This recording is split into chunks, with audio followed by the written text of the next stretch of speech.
My daughter has spent her entire career hiding behind a government paycheck while real healers do the actual work.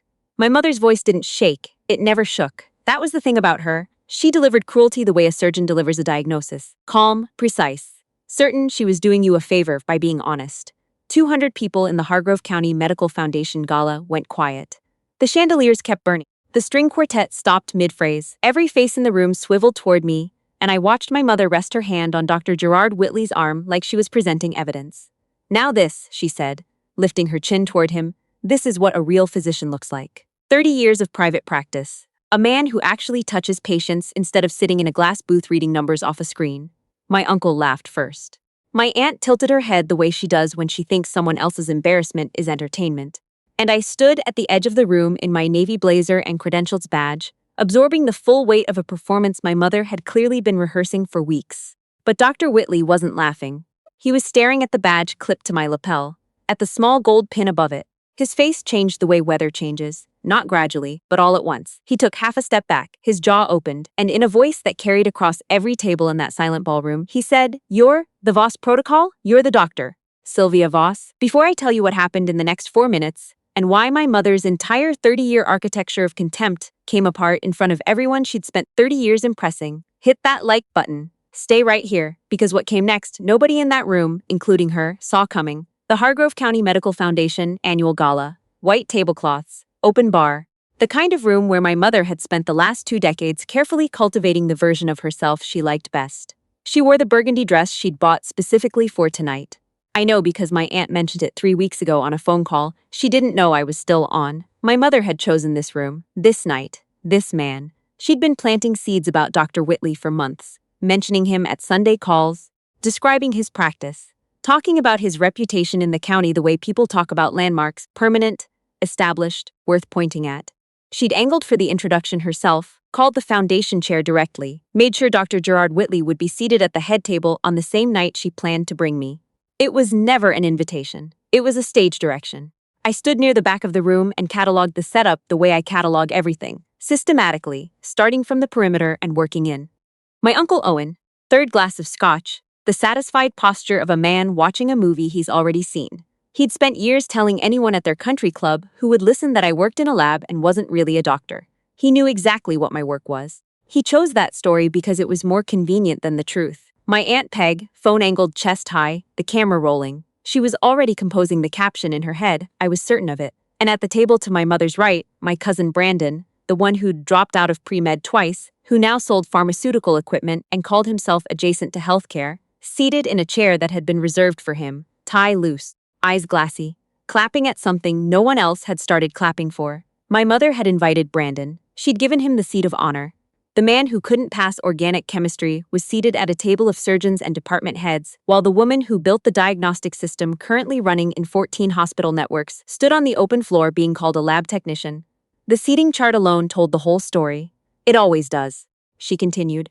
Voice precise, vowels rounded, the particular register she used for rooms she considered beneath her in money but above her in formality. Sylvia chose radiology, she said, loading the word with a freight of disappointment that only I could fully measure. Reading scans in a dark room, safe and distant, never had the stomach for real medicine. She paused just long enough to let it land. Some people are built to lead, others to assist. The room murmured in the direction she'd tilted it. Owen nodded on cue, Peg whispered on cue. Someone at the back laughed on cue. I breathed in for 4 counts, held for 7, out for 8. My pulse stayed at 61, my face stayed still, and then I saw Dr. Whitley's expression fracture. He wasn't looking at my mother. He was looking at the gold pin on my lapel, the one from the Radiological Society of North America, the one they give to fewer than 40 people in the country in a given decade, and below it, my badge, my full name, my institution. His face didn't change by degrees. It broke all at once, like a man who has just recognized something he thought was a legend. He stepped back, drew a breath, and asked the question that no one in that room except 3 people, me, the oncologist at table 7, and the hospital administrator near the door, could understand the full weight of.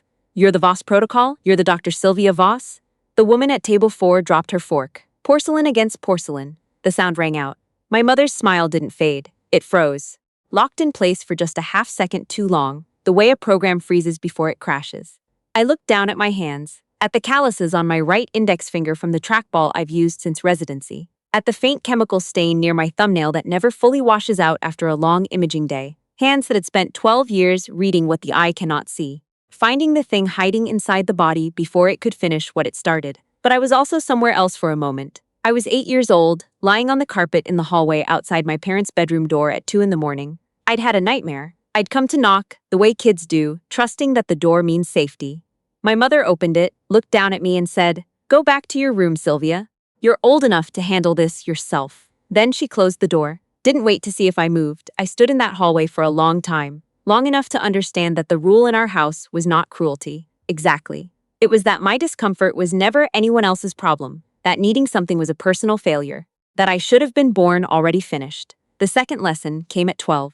I'd won the county science fair, the real one, the one where the judges were actual scientists from the university, not parents volunteering on a Saturday. I came home with the ribbon and set it on the kitchen counter. My mother looked at it, then at me, and said, "That's the kind of thing that impresses people who don't know what impressive actually looks like."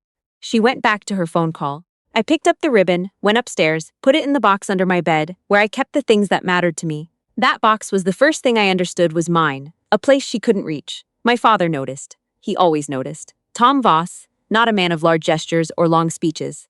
A high school physics teacher who drove the same truck for 19 years and kept a paperback in every jacket pocket. He came upstairs that night and sat on the edge of my bed.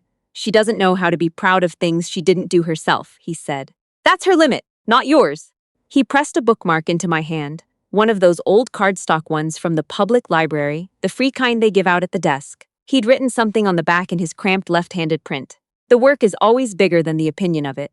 He'd looked at me the same way he looked at a physics equation he found genuinely beautiful. "You see things other people miss, Sylvie. Don't let anyone convince you that's a flaw."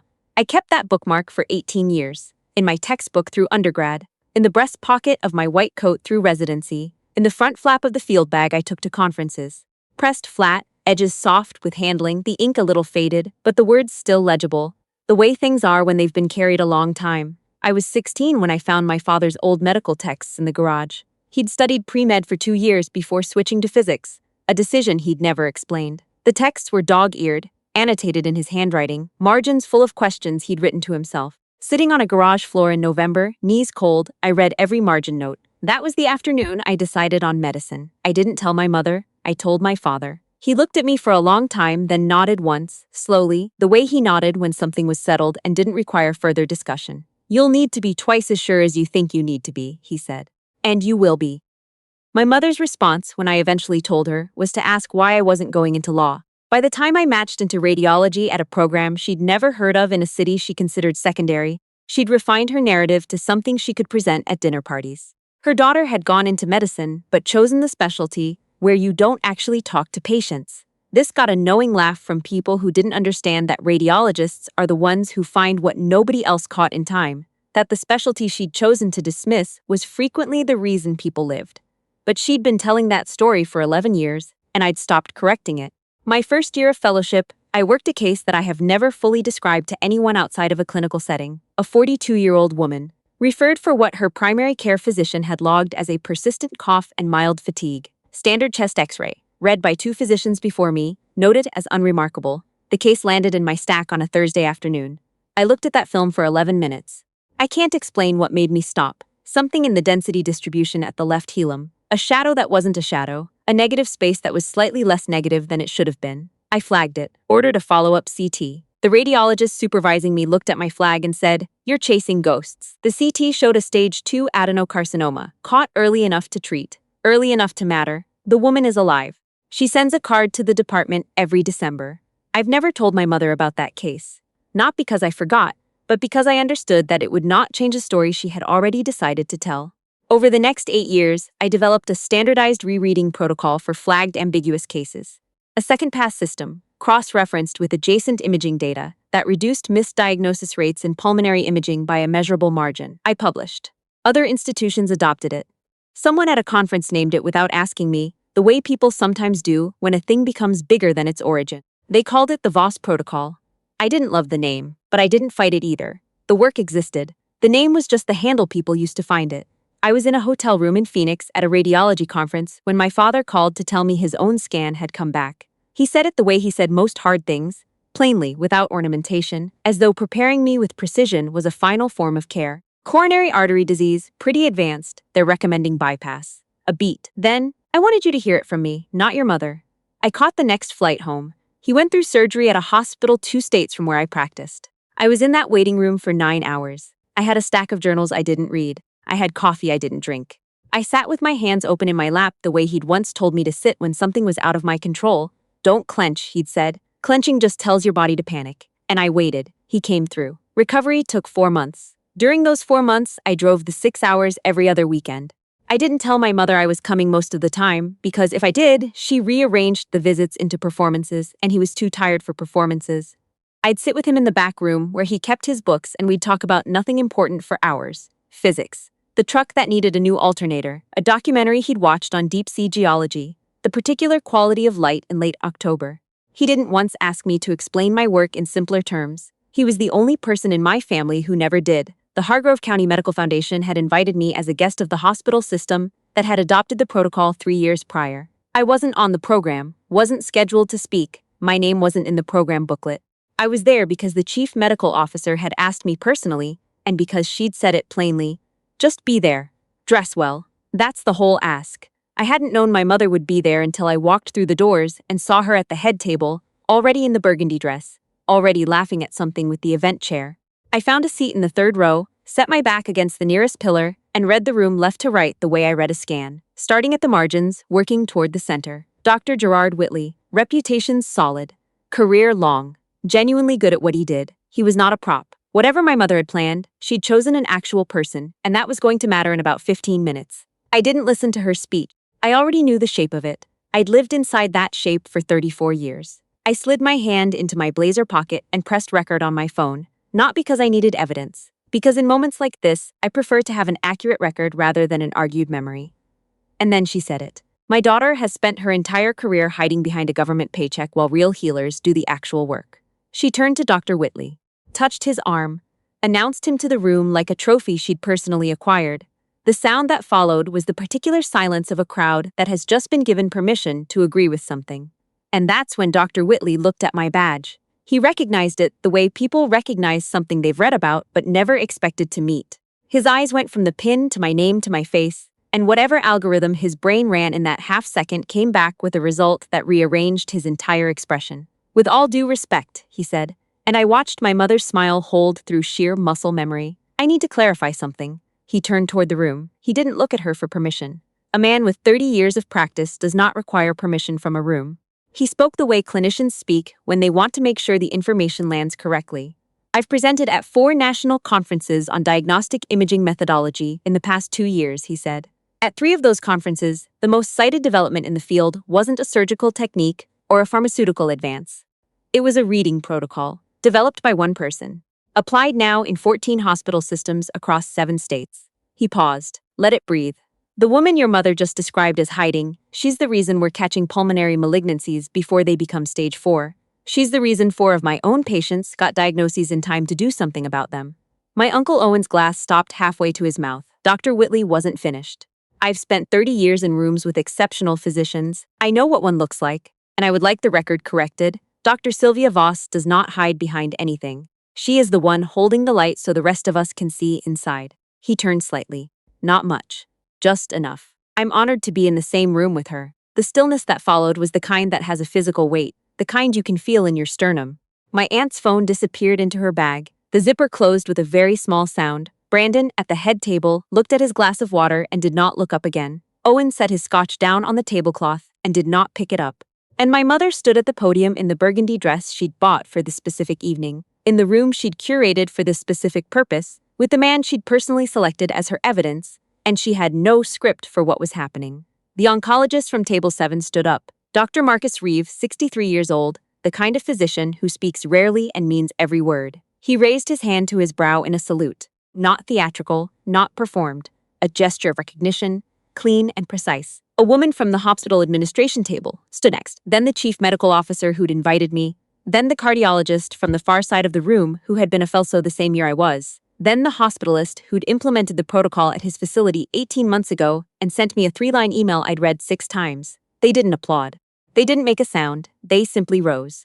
one at a time, and then all together, in the particular silence that exists among people who understand what a thing actually costs to build. 200 people watched them stand. My mother's face did not collapse all at once. It lost its certainty in layers, the confidence first, then the expression, and finally the posture, until what remained at that podium was a woman who had run out of room to perform in. I stood up. I walked forward, my heels on the ballroom floor, each step deliberate. I stopped at a distance close enough to make the conversation private, but far enough that the room could still see it happening. I looked at her, same eyes that had closed a door at 2 in the morning. Same eyes that had looked at a first-place ribbon and found it insufficient. Same eyes that had watched me carry a bag out to the car for graduate school and said nothing. Not one word.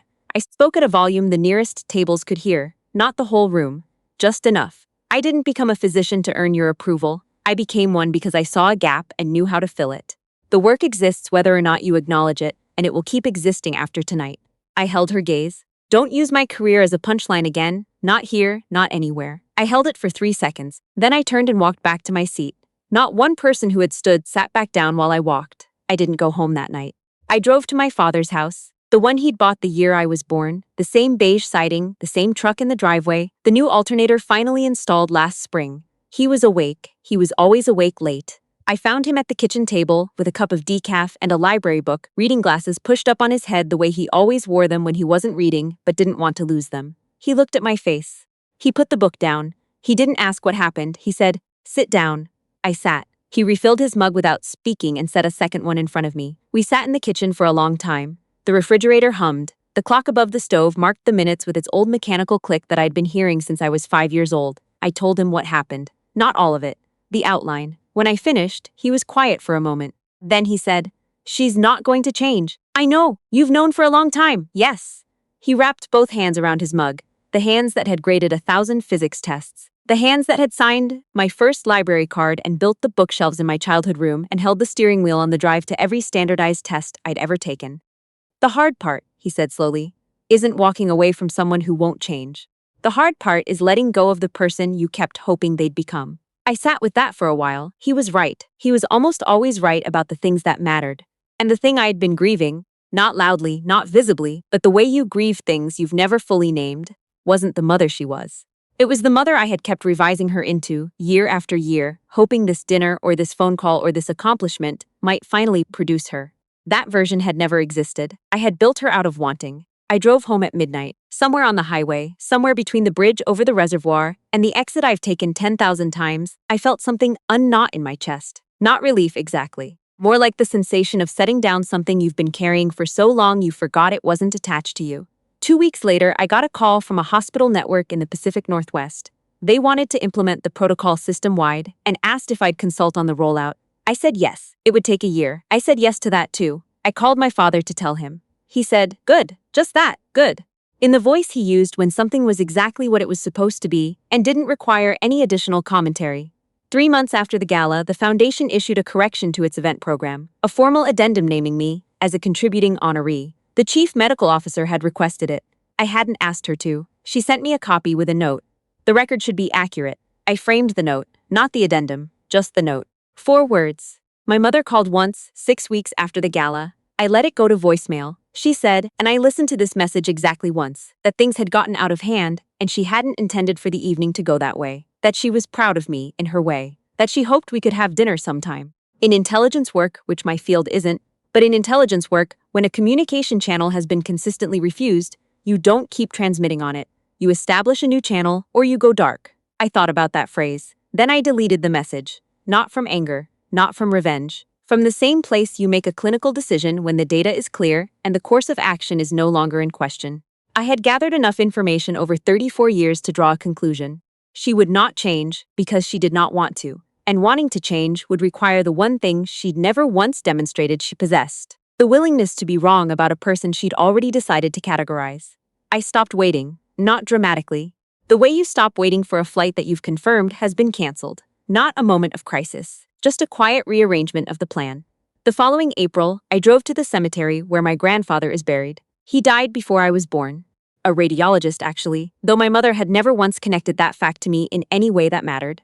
I found the headstone in the back row, the one my father had shown me on a map years ago. Simple gray granite, name, years, physician, father, good man, 3 lines. I don't know why I went. Some things don't have a logical reason. Some things are just contact, a hand extended toward something that can't extend back, but that you needed to touch anyway. I pressed my palm against the stone, cold, grained, solid. I stayed there for a few minutes, long enough to feel the quiet, which was the particular quiet of places where nobody is performing anything for anyone. From my jacket, I took out the library bookmark, the old cardstock one. Edges worn, ink faded to pale gray. The work is always bigger than the opinion of it. My father's left-handed print, compressed and careful. I set it at the base of the headstone. I didn't need to carry it anymore. Not because I'd forgotten it, but because I no longer needed the reminder. It had moved from something I read to something I knew. That transfer, whenever it happens, is quiet and unannounced. You only recognize it looking back. I stood up, straightened, walked back to the car without looking back. On the drive home, my phone showed a meeting request from the Pacific Northwest Hospital. Pre-rollout planning. First week of May. I accepted it. Ahead of me, another imaging suite in another city, another stack of films that most people in the building will never see, another early morning where the light is still gray outside, and a scan is already on the screen, and somewhere inside the image is a fact that matters to a person who has no idea yet whether they will be all right. That is the work. Not the gala, not the program booklet, not the formal correction, or the framed note or the name that ended up on a protocol I didn't invent to be named. Just the next image, the next finding, the next person who needed someone to look closely enough. My name is Dr. Sylvia VOSS. I am the thing my mother spent 30 years trying to diminish, and the thing my father spent 30 years being certain I would become. The light in those films is mine, and no one, regardless of shared blood, has ever had the authority to read it for me.